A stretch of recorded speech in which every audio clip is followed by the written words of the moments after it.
বাপ পরিজার দরদ নিয়ে বলি, কাউকে কষ্ট দেওয়ার জন্য নয়।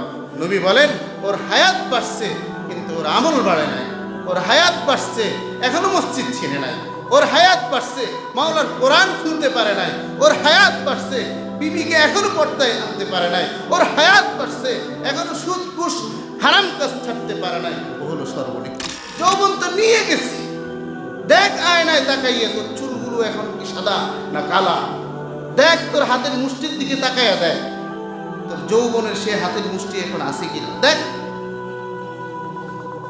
খেলার সাথীদের সাথে বড় শক্তি প্রদর্শন করতে এখন যায় দেখ তোর ওই শক্তি আছে কিনা। নিয়ে গেছি তো আমি আল্লাহ। হুজুর কয় যে ও খাটের সাইডটা ধরে বসে আছে, ও খাটের ফুটা ধরে বসে আছে। আজরাইল আইলে আজরাইলের লোক বড় যুদ্ধ করতেছে শুধু নাতিন বোটা দেখার লাগে। আল্লাহ রসুল এই চাঁদ উদিত হলেই বলতেন আল্লাহুম্মা বারিক লানা ফি রজব ওয়া শাবান ওয়া বাল্লিগনা রমাদান। এই দোয়ার রেওয়ায়েত যদিও দুর্বল আছে, কিন্তু ফজিলত বা দোয়ার ক্ষেত্রে দুর্বল হাদিসের উপর আমল করা যায় মুহাদ্দিসিনদের মূলনীতি। বলেন দোয়াটা আল্লাহুম্মা বারিক লানা ফি রজব ওয়া শাবান ওয়া বাল্লিগনা রমাদান। আয় আল্লাহ আমার রিজিকের মধ্যে বারাকা দিয়ে দেন, আমার রিজিকের মধ্যে হালাল রিজিকের মধ্যে বারাকা দিয়ে দেন। ওয়া বাল্লিগনা রমাদান। আয় আল্লাহ আমার হায়াতটা আর একটু বাড়ায়া দেন যাতে করে রমজানটা পেয়ে যাই। সুবহানাল্লাহ। ওয়া বাল্লিগনা রমাদান। ও আল্লাহ এই তো রমজান দেখা যাচ্ছে, আল্লাহ কখনো তোমার কাছে হায়াত চাইনি, 2টা মাস ভিক্ষা দাও। আল্লাহ এই যে দেখা যায় রমজান, 2টা মাস আমার হায়াতের মধ্যে বৃদ্ধি করে দাও। আমার হায়াত যদি এই 2 মাসে শেষ হয়ে যায় তো আল্লাহ তোমার কাছে ভিক্ষা চাই, 2টা মাস আমাকে দান করো। গত বছরও কিন্তু এই আলোচনা, এই দোয়ার একটা তাত্ত্বিক আলোচনা করেছিলাম। সংক্ষেপে বলি, আল্লাহ আমাদের রিজিকের মধ্যে বরকত দিয়ে দেন। কি জিনিসটা আল্লাহ রাসূল শিখিয়েছেন যে উম্মত রমজান মাস আসলে কামাই রোজগারের পিছনে ঘুরিও না। রমজানে মান্থলি তোমার যে খরচটা হওয়ার কথা সেটা এই 2 মাসেই ব্যবস্থা করে না। বান্দা এই 2 মাসে রমজানে গামছা মাজায় বেঁধে রমজানে ইবাদত করো। ইবাদত তোমার সারা 12 মাস 11 মাস রুজি করো, আমি আল্লাহ কখনো তোমাকে বাধা দিই নাই। ফাইজা কুদিয়াতিস সালাত ফান্তাশিরু ফিল আরদ। বান্দা 11 মাস তুই কোনোদিন রুজি কামাইয়ের মধ্যে কম কর, আমি আল্লাহ তোকে বলি নাই, বলছি আমার বিধানগুলো পালনের সাথে সাথে তোর যত সাধ্য কুলায় তুই রুজি কর। ফাইজা কুদিয়াতিস সালাত ফান্তাশিরু ফিল আরদ। যা জমিনে পড়ে যা, আমার মসজিদে থাকার দরকার নাই।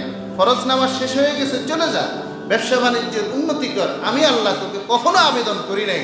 তবে বান্দা আমি একটা মাস বড় আশা করি তোকে পুরস্কার হিসেবে দিলাম, তাই ওই মাসের রুজি কামাইয়ের বিষয়ের পিছনে না পড়িয়া বান্দা 11 মাস যে রুজি করছস ওই রুজির একটা অংশ বাঁচাইয়া রাখ, যে অংশ দিয়ে রমজান মাস কাটাইতে পারবি ওই অংশের রিজিকের জন্য দৌড়িস না। এটা হলো এই দোয়ার মেসেজ। আল্লাহুম্মা বারিক লানা ফি রজব ওয়া শাবান। আল্লাহ আমার রুজি কামাইয়ের মধ্যে বরকত দাও। ভাই বরকত কি শুধুমাত্র এই সময় দিতে না সব সময় দিবে? কথা বলেন না, এই সময় না সব সময়? তাহলে আল্লাহ রসুল কেন দোয়া শিখিয়েছেন এই সময় দিতে? কারণ নগদে 2 মাসে খুব খেয়াল করে বান্দা উম্মত খুব খেয়াল করে করে ছোট ছোট সঞ্চয়গুলোকে একত্র করে সারা বছরেই তো দুনিয়ার পিছনে দৌড়াইলা, সারা বছরেই তো কামাই রোজগারের পিছনে দৌড়াইলা, এই 2টা মাসকে আমি আল্লাহর জন্য অক্ষ করে দিই। এই জন্য প্রস্তুতি হিসাবে তোমার দরকার যে তুমি এই 2 মাসের সঞ্চয়গুলো বাড়াও। আল্লাহর কাছে দোয়া করো, আল্লাহ আমার এই 2 মাসের রিজিক বাড়াইয়া দেন, ব্যবসার লাভ বাড়াইয়া দেন, বোনাস বাড়াইয়া দেন, আনুষঙ্গিক রুজি কামাই বাড়াইয়া দেন, যাতে করে আমার রমজানে হাইউতাস করা না লাগে। রমজান ইবাদতের মাস। বলেন কিসের মাস ভাই? রমজান কিসের মাস ভাই? বলেন ইবাদতের মাস। এই ইবাদত মাসের প্রস্তুতি শরীফ রাসূল প্রথম দোয়া দিয়ে শুরু করে দিয়েছে, দোয়া দিয়ে শুরু করেছে। এই জন্য কোনো কাজ করতে গেলে প্রস্তুতি লাগে, কি বলে ঠিক না? আজকে সমাজের মানুষ তো খুব ভালো করেই জানি, পুলিশের চাকরি করতে গেলে আগে ট্রেনিং দেওয়া লাগে, আরবির চাকরি করতে গেলে ট্রেনিং দেওয়া লাগে, খেলোয়াড়কে মাঠে উঠাইতে হলে আগে তাকে বহুদিন পর্যন্ত প্রস্তুতি নিতে হয়। কি বলেন, কথা ঠিক না বেঠিক? রমজান আসতেছে, বড় খুশির দিন আসতেছে, বড় চমৎকার মাস আসতেছে। এই মাসের জন্য প্রশিক্ষণের বড়ই জরুরত।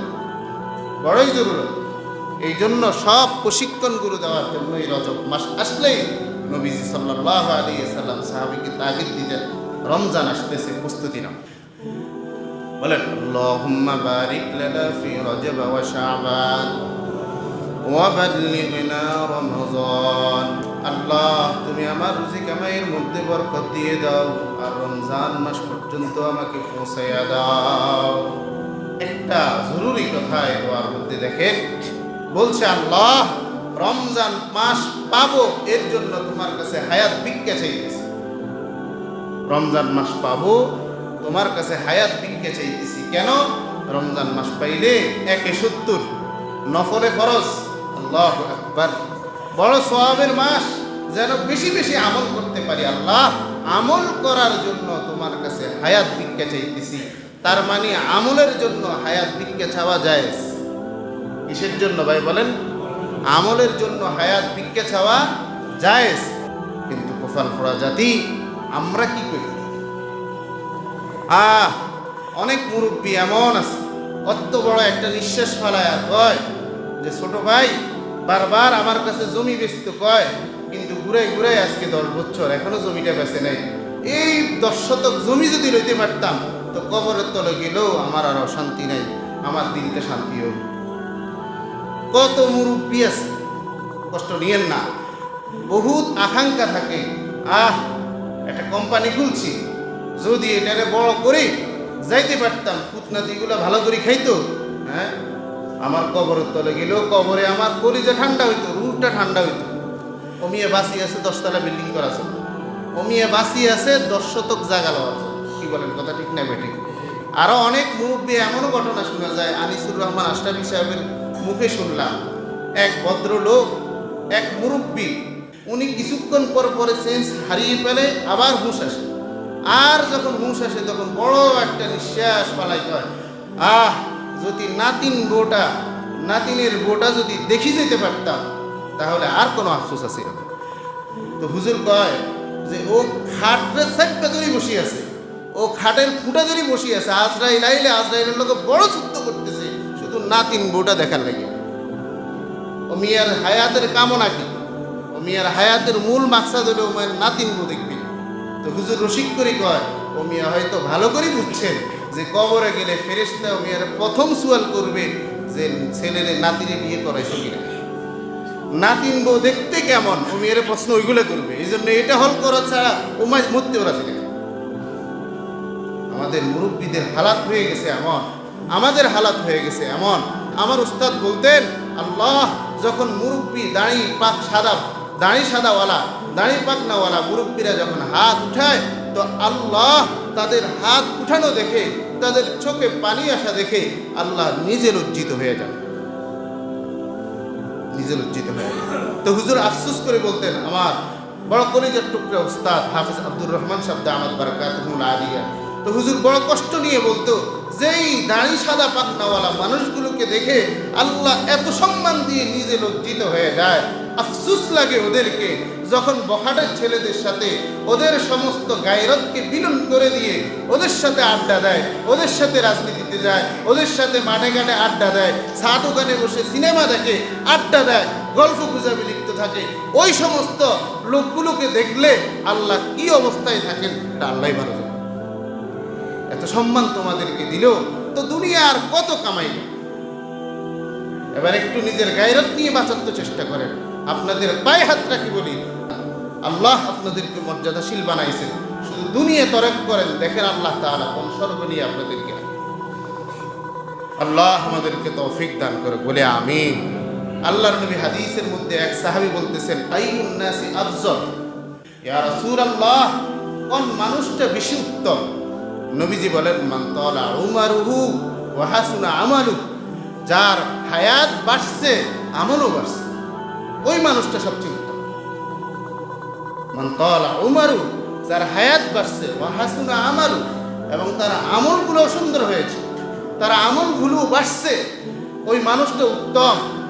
ওর একদিন হায়াত বাড়ছে, তেলাওয়াতের পরিমাণ তার আমল নামায় বাড়ছে। ওই একদিন হায়াত বাড়ছে, 5টা সেজদার পরিমাণ তার কপালে বাড়ছে। ও একদিন বাড়ছে, 5টা সদকার সওয়াব তার আমল নামায়ও বাড়ছে। এই মানুষটার যত 1 ঘন্টা যাবে, এই মানুষটা আল্লাহর দরবারে তত সম্মানী হতে থাকে। ওই সাহাবী আবার জিজ্ঞেস করে, ওয়া আইয়ুন নাসি শাররু ইয়া রাসূলুল্লাহ, মানুষের মধ্যে নিকৃষ্ট মানুষ কোন? নবীজি বলেন, মান তালা উমারু ওয়া সাআ আমাল, যার হায়াত বাড়ছে কিন্তু কপালের সিজদা লাগে নাই, হায়াত বাড়ছে কোনো একটা আমল বাড়ে নাই, এই মানুষটা হলো সর্বনিকৃষ্ট। দুনিয়া খাই খাই করে শুধু জীবন কাটাইছে, দুনিয়া কামাই কামাই করে শুধু জীবন কাটাইছে, মরে যাবে, পাও হাঁটে হেঁটে যাইতে পারে না, তারপরও দুনিয়া দুনিয়া, তারপরও দুনিয়া দুনিয়া। যে দুনিয়া খাওয়ার জন্য যাইতে গেলে পা লাগে, আল্লাহ ওই পাও পর্যন্ত নিয়ে গেছে, তারপরও হুইল চেয়ারে বসেও দুনিয়া ছাড়া কোনো কিছুই বুঝে না। এই মানুষটা সর্বনিকৃষ্ট। বাপ পরিজার দরদ নিয়ে বলি, কাউকে কষ্ট দেওয়ার জন্য নয়। নবী বলেন, ওর হায়াত বাড়ছে কিন্তু ওর আমল বাড়ে নাই। ওর হায়াত বাড়ছে, এখনো মসজিদ ছিনে নাই। ওর হায়াত বাড়ছে, মাওলার কোরআন খুলতে পারে নাই। ওর হায়াত বাড়ছে, বিবিকে এখনো পর্দায় আনতে পারে নাই। ওর হায়াত বাড়ছে, এখনো সুদ ঘুষ হারাম কাজ ছাড়তে পারে নাই। ও হলো সর্বনিকৃষ্ট। আল্লাহ বলেন, ওমান নুআম্মিরহু নুনাক্কিসহু ফিল খালক। ও নাফরমান, তোর একদিন হায়াত বাড়াইতেছি আর তোর শরীরের কাঠামোগত দুর্বল করতেছি। আফালা তাকিলুন, এখনো বুঝোস না আমি আল্লাহ তোকে কোথায় নিয়ে যাচ্ছি? আফালা তাকিলুন, এখনো বুঝিস না? তোর যৌবন তো নিয়ে গেছি। দেখ আয়নায় তাকাইয়া তোর চুলগুলো এখন কি সাদা না কালা। দেখ তোর হাতের মুষ্টির দিকে তাকাইয়া দেখ, তোর যৌবনের সে হাতের মুষ্টি এখন আছে কিনা দেখ। খেলার সাথীদের সাথে বড় শক্তি প্রদর্শন করতে এখন যায় দেখ তোর ওই শক্তি আছে কিনা। নিয়ে গেছি তো আমি আল্লাহ। ওমান নুআম্মিরহু নুনাক্কিসহু ফিল খালক ওয়ামান নুআম্মিরহু নুনাক্কিসহু ফিল খালক আফালা তাকিলুন। যার বয়স আমি বাড়াই তো তার বয়সটা বাড়াচ্ছি, আর এদিকে তার শরীরকে দুর্বল করতেছি। আফালা তাকিলুন, বান্দা এখনো কি বুঝতে পারলি না? এখনোই কি বুঝতে পারলি না? তা আমাদের হায়াতের মাকসাদ হবে ইবাদতের জন্য। বলেন, হায়াতের মাকসাদ কি? দুনিয়ার জন্য নয় বাবা, দুনিয়ার জন্য নয়। দুনিয়া করতে করতে দেখেন না, ওই একজন ইমাম সাহেব, তার একটা ভিডিও ভাইরাল হয়েছে, খুব চমৎকার লাগছে। আমার দিলে এত বেশি লাগছে, জানাজা পড়ানোর জন্য সবাই মিলে লাশ ঢাইকা রাখছে। ওই ইমাম সাহেব জানাজার চাদরটা উঠাইয়া সবাইকে দেখাইতেছেন, ও বাপ দেখেন, একটু দেখে আনেন, আপনার 60 বছরের কামাই হলো এই সাদা 3 কাপড়, আর কিচ্ছু না।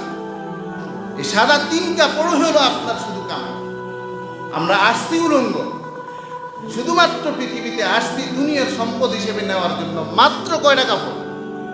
বুঝেন না কথাটা? মাত্র কয়টা কাপড় নিচে? না আর কেউ কিছু অন্য কিছু নিতে পারছে? শুধুই মাত্র দুনিয়ার সম্পদ নেওয়ার জন্য আসছি, মাত্র 3টা কাপড়। আর না দুনিয়ার কিছুই নিয়ে যাওয়ার মতো আমাদের অবস্থা রাখেনি তো আল্লাহ, রাখেনি তো আল্লাহ। ওই যে এক শিল্পী গজল গাইল না, টাকা রাখবা কোথায়, কাপড়ের তো পকেট নেই। তুমিও তো শিলাও, ওই কাফনের কাপড় তো তোমার জন্য তুমি বানাও। দেখো কোথাও কেউ পকেট বানায় দুনিয়া নেওয়ার জন্য? তোমার এই সাদা কাপড়ে শুধু তোমার অর্জন, দুনিয়ার সম্পদ হিসেবে। এত পাগল হওয়ার তো দরকার নাই। আল্লাহ আমাদেরকে আখেরাত বুঝে আখেরাতকে আপন করে চলার তৌফিক দান করুন। তো ভাই, আমাদের হায়াতের মাকসাদ কি হবে বলেন? ইবাদত। আমাদের যত হায়াত বাড়তেছে কিসের জন্য বলেন? ইবাদতের জন্য। ইবাদতের জন্য, অন্য কোনো কিছু না। ইবাদতের জন্য আমাদের হায়াত। আল্লাহ বলছেন, আমি ওমা খালাকতুল জিন্না ওয়াল ইনসা ইল্লা লিয়াবুদুন। বান্দা, আমি চাইলে তোদেরকে না বানাইয়াও আমার এই জমিন সাজাইতে পারতাম। মাখলুকের কোনো অভাব নাই, মাখলুকাতের কোনো অভাব নাই, সেজদাওয়ালা প্রাণীর কোনো অভাব নাই, আমি আল্লাহর জিকির করনে ওয়ালা প্রাণীর কোনো অভাব নাই। ওয়া ইন মিন শাইইন ইল্লা ইউসাব্বিহু বিহামদি। প্রত্যেকটা বস্তু আমি আল্লাহর জিকির করে, প্রত্যেকটা বস্তু আমি আল্লাহর তাহমিদ বর্ণনা করে, প্রত্যেকটা বস্তু আমি আল্লাহর কদমে সেজদা দেওয়ার জন্য পাগল হয়ে থাকে। দেখ না প্রাণীকুলের দিকে, কিছু প্রাণী সেজদারত আছে, কিছু প্রাণী রুকু অবস্থায় আছে, কিছু প্রাণী দাঁড়ানো অবস্থা আছে। পুরা কাইফিয়ত, পুরা প্রাণী জগৎ তালাশ করে দেখ, প্রত্যেকটা প্রাণী ও ইমিন শাই, প্রত্যেকটা বস্তু, শুধু প্রাণী না, জড় পদার্থ বস্তু আল্লাহর দাবি, ওইগুলোও আল্লাহর জন্য তাসবিহ বর্ণনা করে, ওইগুলোও আল্লাহর জন্য সেজদা করতে পাগল হয়ে থাকে। তোদেরকে সৃষ্টি করে ইবাদত কর, তোদেরকে সৃষ্টি করার আর কোনো মাকসাদ না। আমি আল্লাহর মাকসাদ হলো ইল্লা লিয়াবুদুন, আমার ইবাদত। আমার মজা লাগে আমার আশরাফুল মাখলুকাত, আমার উৎকৃষ্ট বান্দা যখন আমার কদমে সেজদা দেয়, আমার কাছে বড়ই মজা লাগে। বাপের 5টা সন্তানের মধ্যে একটা যদি ধনী হয়, ওই 5টা মিলে বাপরে বাপ কইলে যতটা খুশি হয়, ওই ধনী হওয়া ছেলেটা অত বিত্তশালী হয়ে যাওয়ার পরেও, অত বড় হয়ে যাওয়ার পরেও, অত বড় নেতা হওয়ার পরেও বাপকে যখন বাপ বলে স্বীকার করে, বাপের কলিজা তখন ভাগ ভাগ হয়ে যায়। আমার ছেলে এত বড় বানানোর পরেও আমি বাপকে বাপ বলতে ভুলে যাই নাই। ঠিক বন্দা, তোকে আমি সবার চেয়ে উৎকৃষ্ট বানাইছি, ওই উৎকৃষ্ট বানানোর পরেও যখন তুই আমি আল্লাহকে আল্লাহ বলছস, তখন আমার কলিজাটা ঠান্ডা হয়ে যায়, ঠান্ডা হয়ে যায়।